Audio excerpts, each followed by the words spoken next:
for Iran to become a normal country. Negara normal, ini kan istilah freedom podcast gitu loh. Mau jadi negara normal gitu loh. Kayak Dubai, kayak Abu Dhabi, kayak Turki. Iya kan, semua ini negara Islam juga gitu. Dan maju, terbuka, toleran gitu loh.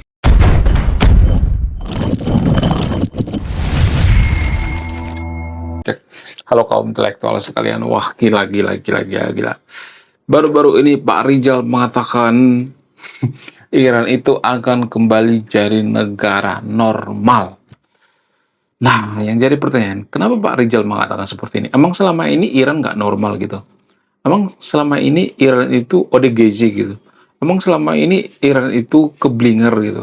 Emang selama ini Iran itu ya sama seperti orang yang nggak waras gitu ya? Kenapa Pak Rizal Malarangeng mengatakan bahwa Iran itu akan kembali normal ketika mereka komitmen dengan MOU atau perjanjian damai.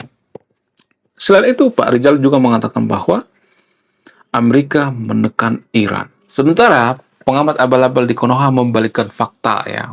Jadi salah satu pengamat yang netral menurut keyakinan saya pribadi itu adalah Pak Rizal Malarangeng. Ini sangat luar biasa.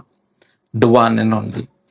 Dia tidak takut dimusuhi. Dia tidak takut dimusuhi seantero Konoha. Dia tidak takut berbeda. Bahkan ya dia tuh sangat dekat dengan kekuasaan. Pak Prabowo pernah mengundang Pak Rizal Malarangeng. Ya, nah yang jadi pertanyaan, apakah Pak Rizal ini sebenarnya orang yang jenius, cerdas ya? Jadi di satu sisi banyak yang mengatakan bahwa Pak Rizal ini nggak benar gitu ya, salah ya, nggak pernah memberikan data dan sebagainya. Jadi di video saya akan bahas secara netral, saya tidak akan berpihak pada siapapun. Dan kalau saya perhatikan ya, ternyata salah satu penyakit daripada warga Konoha itu yang jarang disadari itu adalah kita takut berbeda dan takut untuk dibenci. Ya, itu kalau saya perhatikan. Dan Pak Rizal Malarangeng melawan itu semua, sehingga dia berbeda dan sangat dekat dengan Pak Prabowo. Jadi penyakit warga Konoha itu tidak suka berbeda. Justru ya, kalau kita perhatikan, agama-agama yang sekarang ini kita anut, alasannya itu ya karena punya perbedaan. Ya, rata-rata zaman sekarang kan menganut agama yang namanya agama Samawi. Apa perbedaan agama Samawi dengan agama terdahulu gitu? Ya, agama dewa-dewi misalnya. Apa perbedaannya? Atau agama zaman dulu gitu ya, yang punya banyak Tuhan gitu. Apa perbedaannya? Ya, perbedaannya itu karena agama Samawi itu mengatakan Tuhan itu satu. Tuhan itu Maha Esa. Sementara agama zaman dulu mengatakan Tuhan itu banyak. Walaupun ya Tuhan satu dan Tuhan banyak itu tidak bisa dibuktikan secara ilmiah, itu ranahnya keyakinan. Definisi keyakinan kita menganggap bahwa suatu hal itu benar walaupun tidak terbukti secara langsung. Jadi guys ya, ternyata kalau saya perhatikan itu orang Konoha itu tidak suka dimusuhi dan tidak suka berbeda. Dan ketika misalnya mereka nih ya mengungkapkan pendapat, mereka susah banget. Ya, kecuali di kolom komentar. Kolom komentar itu gampang banget ya. Jari warga Konoha itu lebih kenceng daripada otaknya gitu. Jadi ya suatu negara yang nggak enakan gitu ya. Misalnya nih masyarakat itu nggak enakan terus ya. Oh, janganlah, nggak enakan.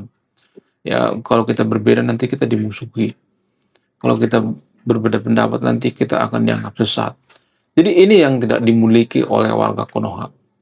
Ya, kita itu takut untuk berbeda, takut untuk dimusuhi. Ya, jadi agama Samawi dan agama sebelumnya ya itu punya perbedaan. Sehingga kita menganut agama Samawi sekarang karena apa? Ya, rata-rata ya warga Konoha menganut agama Samawi karena apa? Karena berbeda dengan agama sebelumnya. Ya, kalau tidak ada perbedaan, maka tidak akan dianut ya. Buat apa? Ya, sehingga ya kita butuh yang namanya perbedaan. Ya, kalau tidak ada perbedaan, kita tidak akan dilirik gitu ya. Konten kreator juga seperti itu. Ya kalau Anda jadi konten kreator yang unik-unik gitu, yang aneh-aneh, itu biasanya akan viral ya. Seperti Mama Gufron misalnya. Mama Gufron bisa berbicara bahasa semut. Kenapa dia viral? Apa alasannya? Karena dia berbeda. Dia tidak takut, eh, tidak disukai gitu ya. Dia tidak takut ya. Walaupun terlalu over juga sebenarnya. Saya tidak mendukung Mama Gufron di sini, tapi ini cuman coloteh aja ya.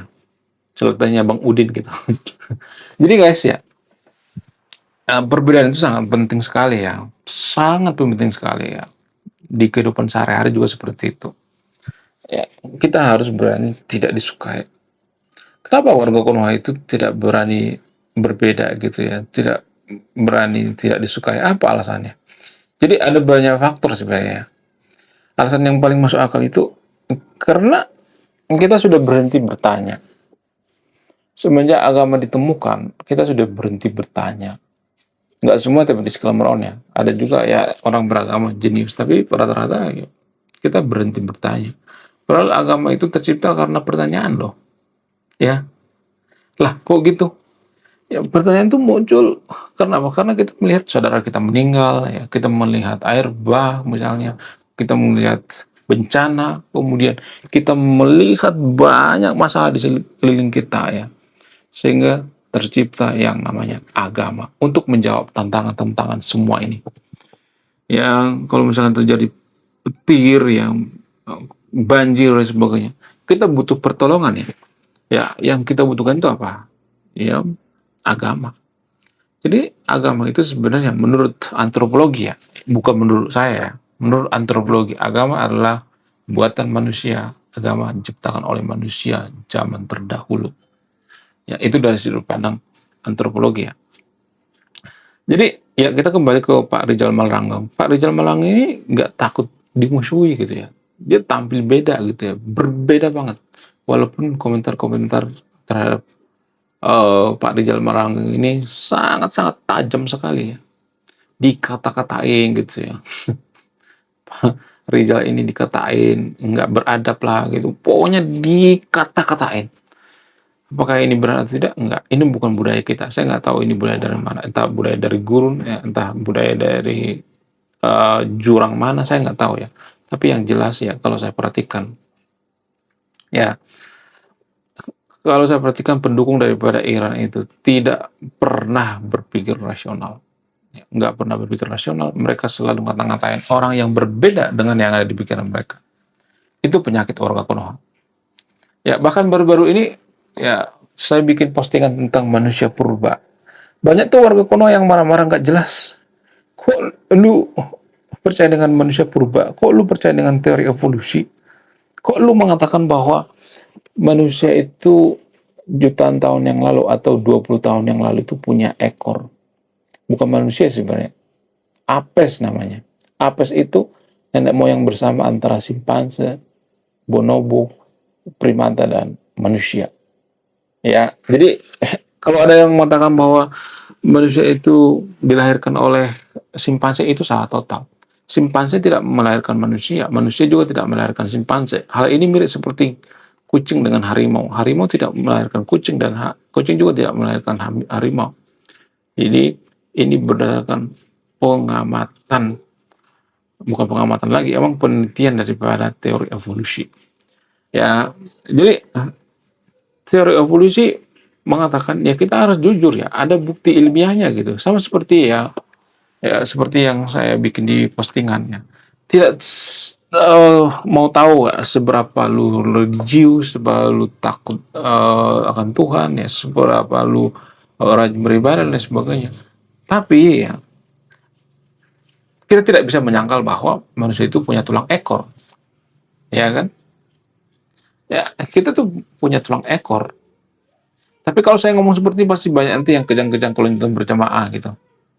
Ya tulang ekor itu sisa-sisa evolusi 20 tahun yang lalu. Ya. Tapi kalau saya ngomong seperti ini pasti banyak nanti yang katakan, "Oh, kamu tuh kayak monyet ya, ngeberekor lalu ketawa." Kakak gitu ya, bikin emok ketawa. Kakak gitu tanpa membantah. Ya harusnya bantah dengan data ilmiah dong ya.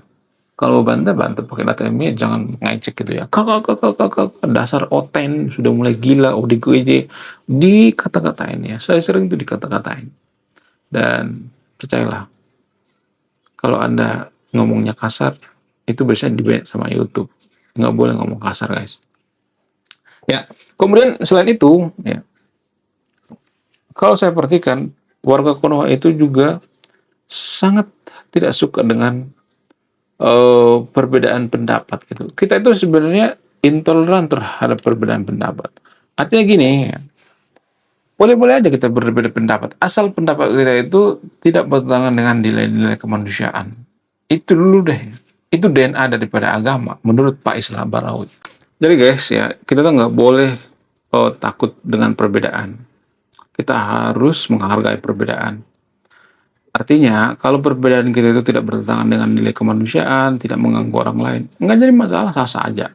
Ya, permasalahannya kalau terganggu. Kalau terganggu, itu baru bermasalah. Tapi kalau saya perhatikan, ya, pemahaman kita terhadap agama itu rata-rata ya nggak mengganggu orang lain gitu ya. Kecuali yang melakukan ritual ibadah misalnya, ya menggunakan alat-alat tertentu sehingga kita terganggu, itu soal lain ya. Tapi ya sah-sah aja gitu ya. Kenapa kita itu tidak suka dengan perbedaan? Apa alasannya? Ada banyak faktor ya. Faktor yang paling utama itu karena kita didoktrin untuk mengimani gitu ya. Itu kok imani saja, nggak usah banyak tanya. Ya kalau misalnya ketemu dengan martabak misalnya, kita kan harus bertanya, kenapa martabak ini terjadi? Ya kenapa martabak ini enak misalnya. Jadi nggak boleh kita mengatakan cukup imani saja ya namanya martabak. Jadi itu yang bikin otak kita tumpul gitu. Sama halnya dengan Pak Rizal Malarangeng. Pak Rizal Malarangeng ini saya yakin dia orang yang sangat rajin banget membaca. Sehingga apa? Sehingga dia punya perspektif lain gitu ya. Ya saya yakin ya Pak Rizal ini ya mempersiapkan datanya. Dia ngomong pakai data gitu ya. Data yang ilmiah gitu. Ya menurut kalian gimana? Coba tulis komentar ya. Kemudian selain itu, ya Pak Rizal Malarangeng juga dicari-cari agamanya gitu. Segitunya ternyata ya. Dicari-cari agamanya ya. Sebegitu bencinya dengan Kristen ya. Dicurigai oten gitu ya, atau orang Kristen. Sebegitu bencinya ya ternyata ya agama tertentu di Konoha dengan Karasteng ya. Ya kan? Ya kalau nggak percaya di Google tuh ya. Agama daripada Pak Rizal Malarangeng. Kenapa? Karena dia tidak berpihak, itu aja sih. Ya, bagaimana menurut kalian? Ya, apakah Pak Rizal Malarangeng ini waras atau tidak? Apakah ini benar atau tidak? Jadi, menurut keyakinan saya, Pak Rizal Malarangeng ini orang yang sangat keren sekali ya. Berani untuk tampil beda, berani tidak disukai. Ada risiko tidak disukai. Asal jangan bertentangan dengan nilai kemanusiaan. Wah, gila, luar biasa. Akhirnya buku kedua dan ketiga gua rilis juga.